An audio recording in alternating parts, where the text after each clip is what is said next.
हमेशा लड़कियों को आत्मरक्षा का पाठ पढ़ाते हैं और बोलते हैं कि अगर कोई गलत बोले या करे तो आवाज़ उठाएं। तो आज हम बात करेंगे सोनाली फोगाट और मार्केट कमेटी सचिव सुल्तान में से कौन सही है, किस पर कार्रवाई होनी चाहिए। तो सबसे पहले पूरे प्रकरण को जानते हैं कि हुआ क्या था। 4 मई को मंडी में कम अनाज तोलने से संबंधित फर्जीवाड़ा पकड़ा गया, जो जाहिर तौर पर है मार्केट कमेटी के कर्मचारियों की मिलीभगत के बिना संभव नहीं हो रहा होगा। मार्केट कमेटी के अफसर 80,000 से 1 लाख रुपए तक सैलरी पाते हैं सिर्फ इस बात की निगरानी के कि फसलों की खरीद फरोख्त में कोई गड़बड़ी ना हो, लेकिन फिर भी गड़बड़ी पाई गई। 5 मई को सोनाली अपने हल्के आदमपुर के कामों को लेकर शिकायत करने हिसार पहुंची और मंडी में हो रहे घपलों का जायजा लेना किसी भी पार्टी कार्यकर्ता का अधिकार है। तो इसके बाद शुरू हुआ यह प्रकरण। तो चलिए इसकी वीडियो देखते हैं जो कि लीक हुई थी, जो कि वायरल हुई थी। आपको बताते हैं कि असल में कसूरवार कौन है।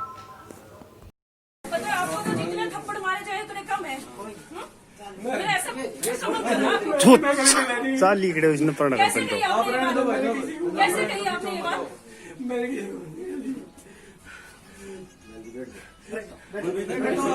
मैं किसी को मैं कुछ एक शब्द नहीं निकलता मेरे मुंह से। मारना तो दूर की बात है। हमारी लड़की समान है। मैं तो सर आपके घर में माँ बहन नहीं है। आपके घर में आप बोले जा रहे मैडम भी है, हमारी रिश्तेदार भी है, रिश्तेदार भी है। मैं तो अभी आपके हमें आपत्ति मैं काम नोट कर रहा हूँ। सर जो भी काम किए मैं नोट कर रहा हूँ। क्या सोच के आपने ये शब्द बोले, मुझे जवाब मैं तो आपने जो काम कहा वो नोट कर रहा हूँ। आपके कहीं माफी है क्या? मैंने कहा जी मैंने काम जो भी काम किया वो नोट कर दिया। काम की छोटो काम तो बाद में हो जाएंगे। एक औरत को भद्दा मजाक बात बोलना किसने सिखाया? मैं बोला ही नहीं, एक शब्द भी नहीं बोला थी मैं बहन जी हाथ उठ रहा हूँ। मैं बोल जो भी शेड कह रहे हैं, शेड बनाएंगे नोट कर ली मैंने जी। शेड की बात ही नहीं है भाई। आप शेड बनाओ, सरकारी खाते से बनेगा, वो तो बनेगा। आपने जो भी कागजी पत्र में पढ़े लिखे ना, इतना नॉलेज कर्मचारी अधिकारी हो, मान सम्मान तो दे हो। बुलाओ उनको एक बार, थाना इंचार्ज को बुलाओ, कंप्लेंट करनी है। ये आपके चलते मान ले घोटाला, सारा सिस्टम मान ले। मैंने कोई घोटाला नहीं किया। और मैंने कोई घोटाला किया नहीं सर किसी का। तो ये सब सर ऊपर से बंदा है ये चीज जहाँ फिर नहीं, फिर तेरी बोल नहीं पा सके। सर नहीं बता, पहले तेरी बोल नहीं पा सके। सर मेरी बात नहीं शर्माई थोड़ा नहीं। सर जो देखा तेरी बहन के साथ। पूछना है जवाब। आप लोग जाओ सारे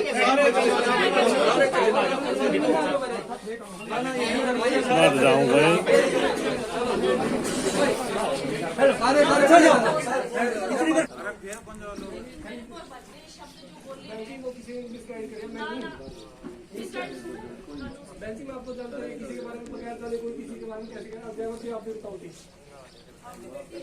वीडियो देखने के बाद ये साफ तौर पर कहा जा सकता है कि कर्मचारी की पिटाई हो रही है और चारों ओर से आवाज़ आ रही है कि ये आपके बोलने का कौन सा तरीका था। लेकिन कमेटी सचिव सिर्फ ये बोलता है कि वो शेड बनाने की बातें लिख रहा था, उसने ऐसा कुछ नहीं किया। ये तो साफ है कि बिना आग के धुआं नहीं उठता।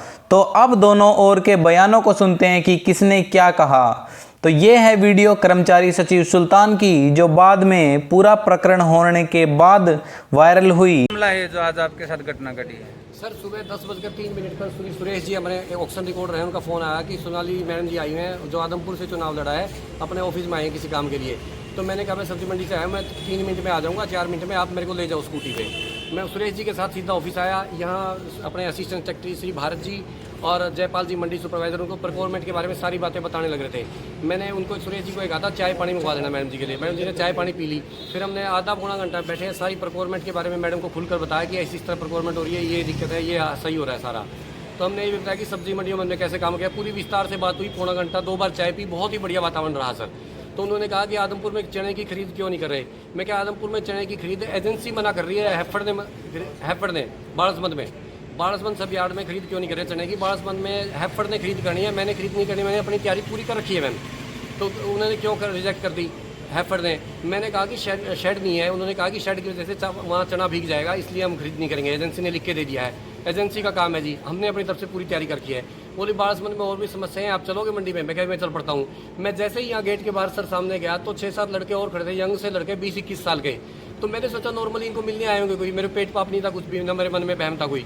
मैं अपने असिस्टेंट सेक्रेटरी साहब की गाड़ी में, अपने मंडी सुपरवाइजर साहब भी हम सारे यहाँ से निकल लिए, मैडम उनके पास खड़ी रही। तो हमने आगे जाके फ़ोन किया, मैम जी हम चल पड़े हैं। बोले कोई बात नहीं चलो। इन्होंने फ़ोन किया, उनके साथ 2 वकील साहब थे। हम वहाँ पहुँचे तो मैडम जी 25-30 मिनट बाद हमारे ऑफिस में वहाँ पहुँचते हैं बारसमंद। हम बारसमंद में एक आरती के पास बैठ गए, वहाँ मैडम जी आ गई। तो मैडम के साथ 4 गाड़ियाँ और थी जी, वहाँ 5वीं गाड़ी मैडम की थी, 4 गाड़ियाँ और थी। रास्ते में इन्होंने 25 मिनट लेट पहुँचे तो उन्होंने किसी को बुलाया होगा, हमें नहीं पता किसको बुलाया किसको नहीं। 5 गाड़ियाँ वहाँ तक हो गई थी।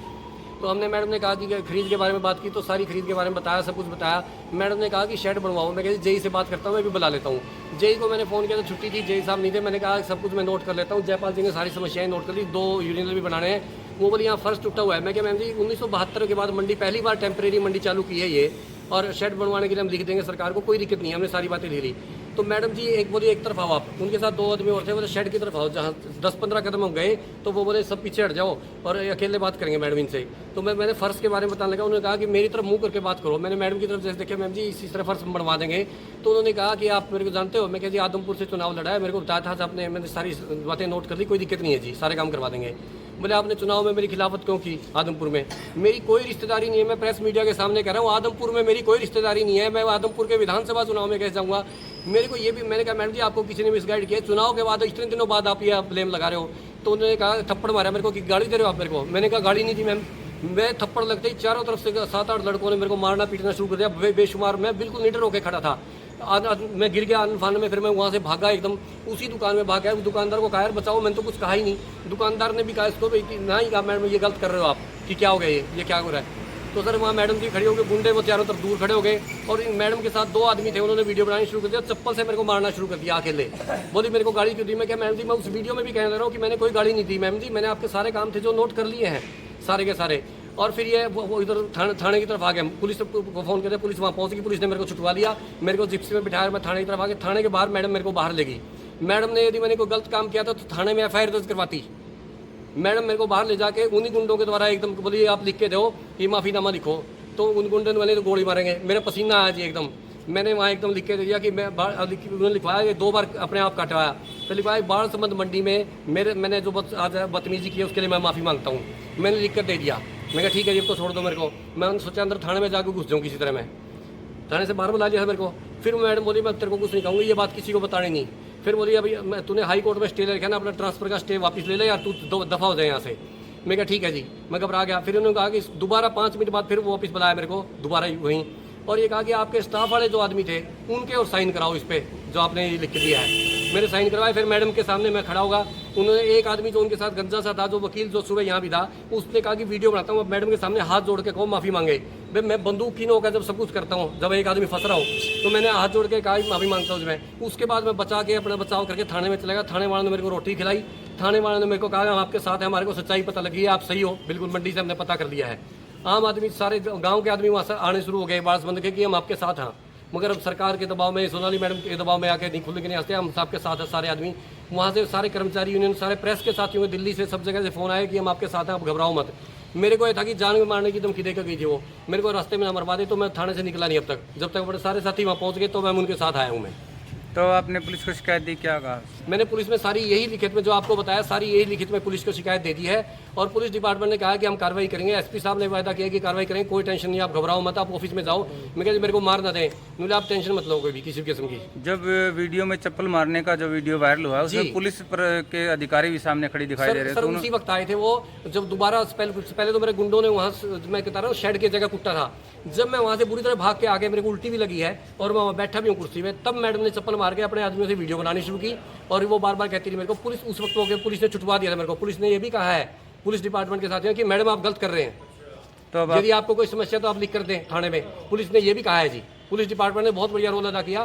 पुलिस ने कहा तो मैडम आप मार क्यों रहे हैं, और यदि आपको इनसे कोई गलती है तो आप थाने में एप्लीकेशन दें। तो आप क्या कार्रवाई चाहते हैं पुलिस से? मैं न्याय चाहता हूँ जी। बताते हैं कि सोनाली ने क्या कहा। तो सोनाली ने कहा, सचिव ने अभद्र भाषा में बात की, कहा कि आप जैसी नाजुक व सुंदर औरतों को घूमने की ज़रूरत नहीं है, आपको क्या चाहिए। कुछ महिलाओं, मंत्रियों एवं चेयरमैन का नाम लेकर कहा कि वे भी तो ऐसे धूप में ही घूमती रहती हैं। इस पर मेरे समर्थक को गुस्सा आ गया।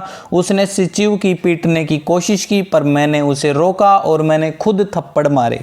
कमेटी सचिव ने वीडियो में खुद कहा है कि पुलिस थाने से बाहर लाकर मुझसे गन पॉइंट पे माफीनामा लिखवाया गया, जबकि ऐसा भी हो सकता है कि कमेटी सचिव खुद माफ़ी मांगकर बात को रफा दफा करना चाहता हो और अपने केस को मजबूत बनाने के लिए गन पॉइंट में माफ़ीनामे की बात कर रहा हो। ये तो पुलिस जांच में ही सामने आ पाएगा कि किसने गन दिखाई और जान से मारने की धमकी दी।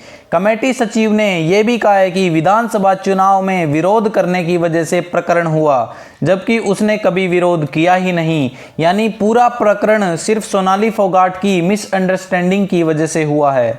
जब सैंडल से उसकी पिटाई हो रही थी तब पुलिस भी वहां मौजूद थी, मगर एक महिला ने पुलिस को कॉल कर मदद मांगी। फिर महिला पुलिस साथ क्यों नहीं आई जो पिटाई करने से रोक सके। तो ये तो साफ है कि बिना आग के धुआं नहीं उठता। कोई तो बात है जो कमेटी सचिव छुपा रहा है। कमेटी कर्मचारियों ने धरना प्रदर्शन भी किया और विपक्ष ने सोनाली फोगाट को गिरफ्तार करने की मांग की, लेकिन तब ये कमेटी कर्मचारी तथा विपक्ष वाले कहाँ थे जब यही कर्मचारी भ्रष्टाचार को बढ़ावा दे रहे थे और गरीब किसानों की फसल के वजन में हेराफेरी कर रहे थे। आपकी इसमें क्या राय है, कमेंट करके जरूर बताएं और चैनल को सब्सक्राइब करना ना भूलें। आपका दिन शुभ हो।